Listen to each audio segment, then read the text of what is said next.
सर्वप्रथम तर आत्ताच दादांच्या अंतिम दर्शन घेऊन या ठिकाणी आम्ही आलेलो आहोत आणि उद्या अंत्यसंस्कार पूर्ण केल्यानंतरच जाणार आहोत. तर अतिशय भावपूर्ण अशी श्रद्धांजली मी सर्वप्रथम अर्पण करतो. आमच्या परिवाराचे आणि पवार परिवाराचे तसे 2 पिढ्यांचे संबंध आहेत. माझे वडील कैलासवासी अंकुशराव टोपे असतील, खासदार होते, आमदार होते आणि आम्ही सुद्धा जसं आम्हाला कळतं तसं आम्ही पवार परिवाराशी संबंधित काम करतो आहोत. आज त्यांच्या जाण्याने अतिशय प्रचंड दुःख आणि फार मोठं दुर्दैवी घटना ह्या ॲक्सिडेंटच्या माध्यमातून दादांच्या जाण्याने झाली.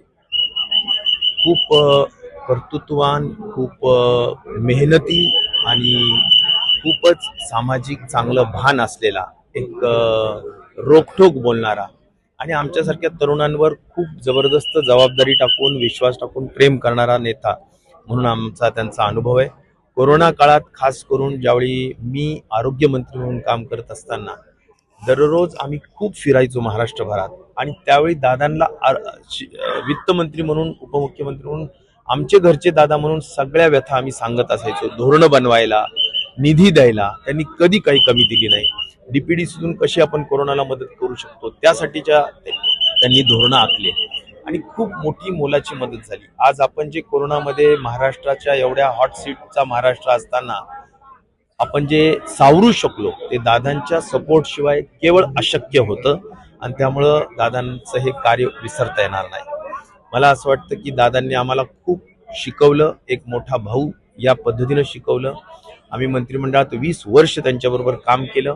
त्यामुळं काय चांगलं काय वाईट ह्या सगळ्या गोष्टी त्यांनी अतिशय बारकाईने आम्हाला सांगायच्या आणि त्यामुळं खूप आठवणी आहेत त्यांच्या, शिस्तीच्या आठवणी आहेत. भाऊ म्हणून साधा एखादा ट्राउझरवरचा आणि शूज मधला सॉक्स जरी कलरचा चुकला तरी ते रागवत असायचे की राजेश आज तू ब्लॅक सॉक्स घालायला पाहिजे होता, तू ग्रे कसा घातला.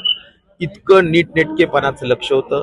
आता जयंतरावांनी जसं सांगितलं, मला म्हणे अंबालिका आणि दौंडला चक्कर मारून माझ्या कारखान्याला आणि तिथे बघ, मी जाऊन आलो, त्यांच्याबरोबर जाऊन आलो. इतकी प्रचंड वृक्ष लागवड होती. ते बघून तिथून प्रेरणा घेऊन आम्ही आमच्या कारखान्यात सुद्धा लाखभर वृक्ष लावू शकलो. त्याची प्रेरणा सुद्धा आम्ही त्यांच्यापासूनच घेतली. त्यामुळे असं वृक्षावर प्रेम करणारा, नीटनेटकापणा, वक्तशीरपणा या सगळ्याच गुण खऱ्या अर्थाने नव्या पिढीनं त्यांच्यापासून घेतले पाहिजे. सकाळी 7 वाजता मीटिंग फक्त दादाच सुरू करू शकतात, दुसरा कोणी नाही आणि त्यामुळे दादांसारखं व्यक्तिमत्व पुन्हा होणे नाही अशा पद्धतीचं दादांनी खूप चटका लावून या महाराष्ट्राला गेलेत आणि आम्ही सगळेजण त्या दुःखात सहभागी आहोत आणि मृतात्म्यास शांती लाभो एवढीच ईश्वराला प्रार्थना करतो. धन्यवाद.